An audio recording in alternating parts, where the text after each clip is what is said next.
Teman media, alhamdulillah kita telah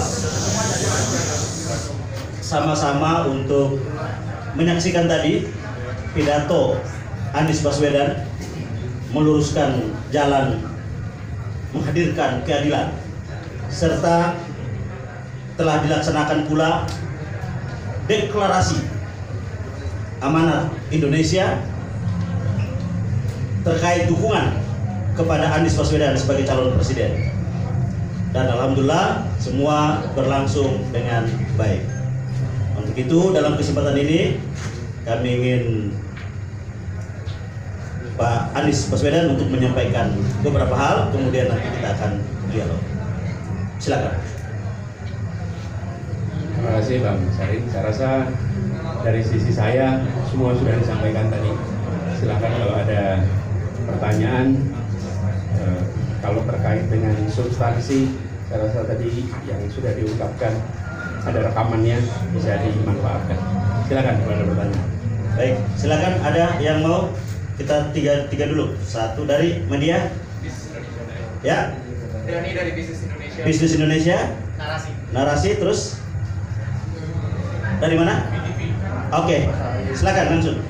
Pak, pertanyaan saya ada dua aja. Pertama mungkin untuk mempertegas substansi saja. Saya Dani dari Bisnis Indonesia. Tadi Bapak sempat mengkritisi kebijakan subsidi kendaraan listrik, terutama mobil listrik pribadi. Berarti apakah kalau misalkan nanti Bapak menjadi presiden, peraturan itu apakah akan dicabut? Yang kedua, pertanyaan saya mungkin minta tanggapannya saja Pak. Kemarin setelah Presiden Jokowi mengatakan secara halus bahwa Nasdem sudah memiliki koalisi sendiri. Apa tanggapan dari Pak Anies?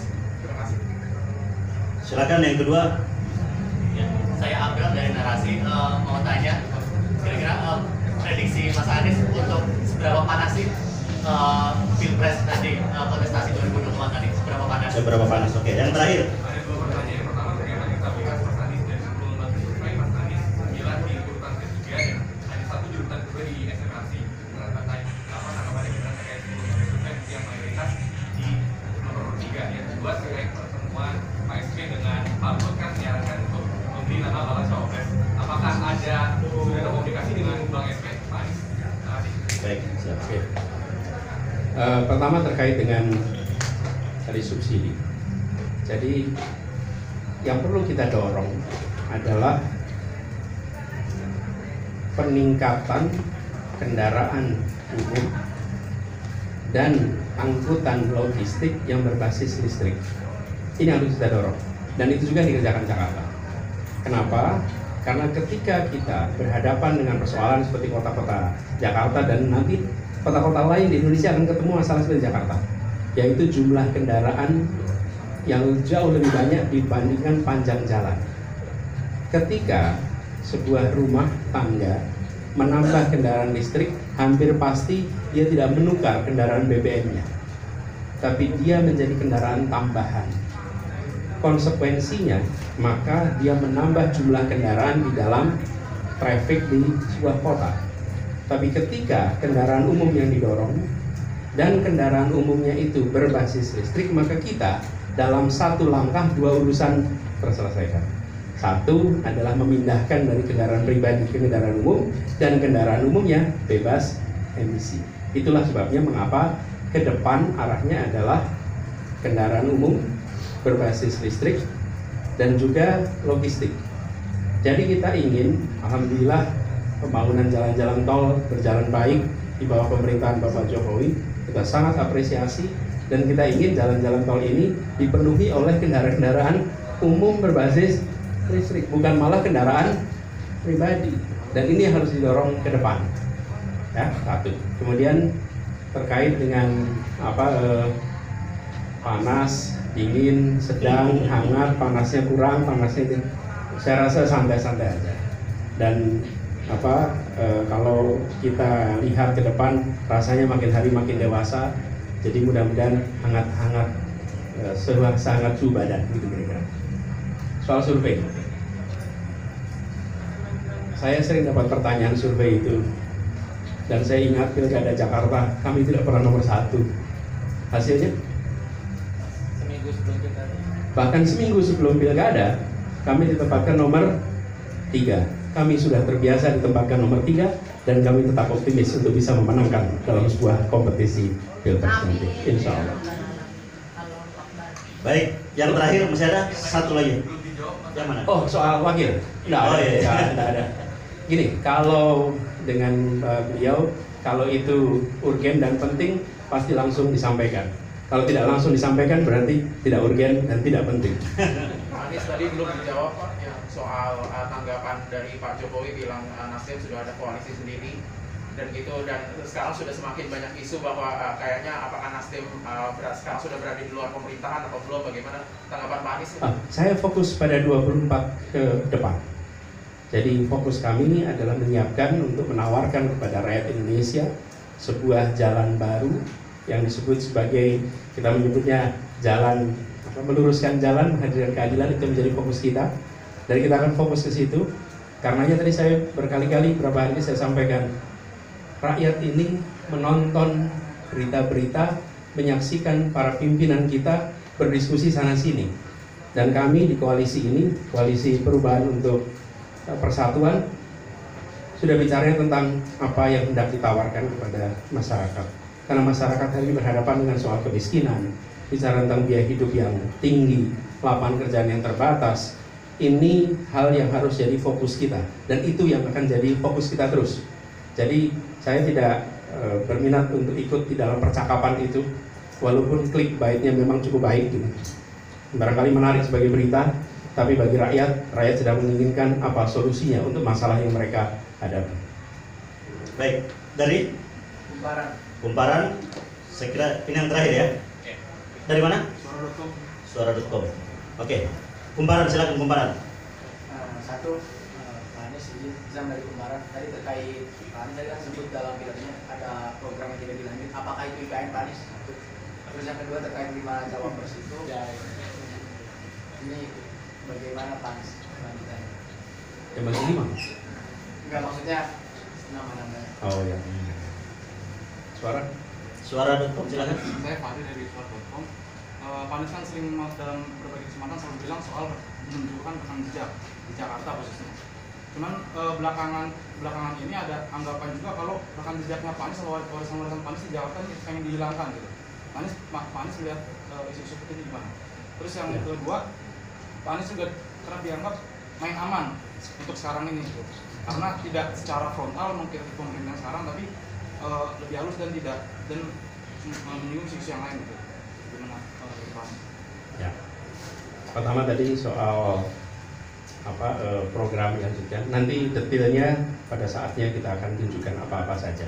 Pada saat ini saya ingin sampaikan bahwa visi kita adalah sebuah negara yang semakmuran, di mana kesempatan setara, potensi untuk meraih kesejahteraan setara, dari mulai akses pada pendidikan berkualitas sampai pada kesempatan kerja. Ini yang kita dorong.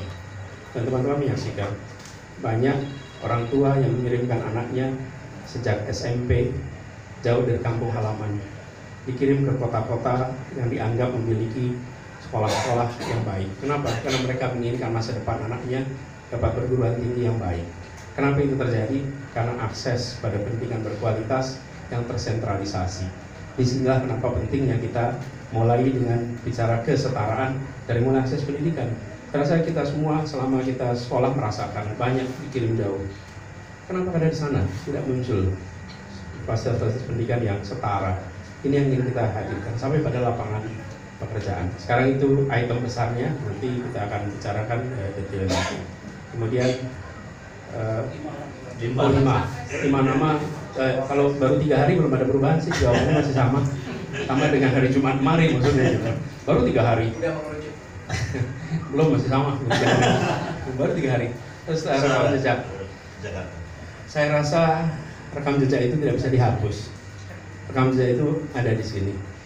Dan saya rasa rakyat Jakarta juga bisa menilai. Dan saya setuju yang disampaikan oleh Bung Syahrir tadi. Bandingkan rekam jejak. Bandingkan aja. Kalau seseorang dibandingkan dengan kesempurnaan, pasti dia tidak sempurna. Tapi bandingkan satu dengan lainnya. Rekam jejaknya, rekam gagasannya, rekam karyanya. Dan itu yang kami tawarkan. Jadi kami yakin bahwa apapun yang dikerjakan di Jakarta hari ini adalah kewenangan yang hari ini ada di tangan orang yang dilantik oleh Presiden. Biarkan itu menjalankan kewenangannya dengan sesuai dengan apa yang dimiliki. Tapi saya yakin bahwa rakyat, masyarakat akan bisa menilai. Kemudian kami fokus pada gagasan memang. Kami fokus pada rekam jejak, pada karya. Karena itu saya sampaikan kita tidak fokus kepada urusan-urusan yang mungkin sekarang ini nampak menarik sebagai percakapan. Tapi rakyat membutuhkan solusi, bukan hanya ramainya percakapan. Tidak? Baik, terima kasih. Terakhir ya, oke.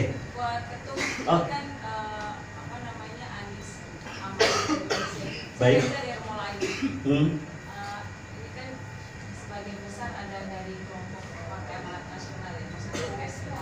Apakah nanti ke depan akan juga menggarap seluruh dari anggota Partai Amanat Nasional itu untuk mendukung Pak Anies Baswedan? Nah, baik, saya jawab. Yang pertama, kita sudah mendeklarasikan dukungan tadi kepada Pak Anies. Yang kedua, kita sudah dikukuhkan pengurusnya, baik itu nasional maupun yang di tingkat wilayah. Dan insya Allah kita akan terus berjuang sampai dengan 2024 Anies Presiden. Jelas ya? Tapi kan Bang Zulkifli juga agak dekat nih sama Pak Anies. Apakah ada? Kalau Bang Zula dengan Pak Anies, saya kira Pak Anies dekat dengan semua. Ya, dekat dengan semua. Dan tapi juga seperti saya, jadi teman-teman yang biasa di Jakarta pasti ingat. Saya selalu di Jakarta itu kerja semuanya, percakapan dilakukan, udah selesai baru pengumuman. Ya, kami tidak biasa, betul-betul tidak biasa menyampaikan segalanya di saat belum matang. Kenapa? Karena ingin rakyat itu melihat pemegang kewenangan itu mengambil sikap yang bertanggung jawab dan tidak membingungkan. Hari ini A, besok B, lusa C. Bagi rakyat ini mau kemana arah Republik ini? Kalau kita gonta-ganti, karena itulah sementara kita tahu, teman-teman juga tahu kan dalam sebuah pembicaraan pasti ada dinamika. Biarkan dinamika itu selesai, baru sampaikan kepada publik. Dengan cara begitu maka masyarakat akan melihat ungkapan dari pemimpin-pemimpinnya adalah ungkapan yang bisa dipegang, bisa diandalkan. Dan itu yang kami lakukan sekarang. Jadi kami bertiga partai tuntas bicara ke publik. Ini ada faktanya, ini itemnya 1, 2, 3, 4. Prosesnya panjang. Di dalam proses itu tidak banyak atraksi. Teman-teman lihat, tidak banyak atraksi. Walaupun ada dinamikanya di dalam, tapi ya itulah sebuah proses diskusi menuju arah yang kita inginkan. Nah, ini yang kita pegang dan ke depan juga begitu. Jadi walaupun ada percakapan dengan mana-mana, tapi nanti kalau udah selesai baru kita laporkan, gitu ya. Jadi pada saat baik, saya kira gitu ya. Oh iya. Oh 7 Mei. Oh kenapa ya? Oh banyak ya. Jadi banyak yang tadi ke Mas Anies, kenapa 7 Mei dibikin di sini? Ini sebenarnya makanya kalau baca undangan kita itu, undangannya itu 1 Maret. 1 Maret 2023. Kenapa? Karena ini kita sudah rancangkan jauh hari. Yang pertama tanggal 12 Maret, akhirnya batal. Yang kedua mestinya sebelumnya lagi, terus dipindah ke 14 Mei. Nah, akhirnya sekarang baru bisa kita betul-betul menyesuaikan dengan agenda dan yang sudah dijadwalkan itu. Jadi ini sudah pengunduran yang ketiga. Ya, jadi alhamdulillah atas berkat rahmat Allah yang Maha Kuasa bertepatan dengan ulang tahun beliau. Ya, terima kasih teman-teman. Baik, terima kasih semua. Thank you semuanya. Selamat bertugas buat semuanya. Baik. Assalamualaikum. Assalamualaikum.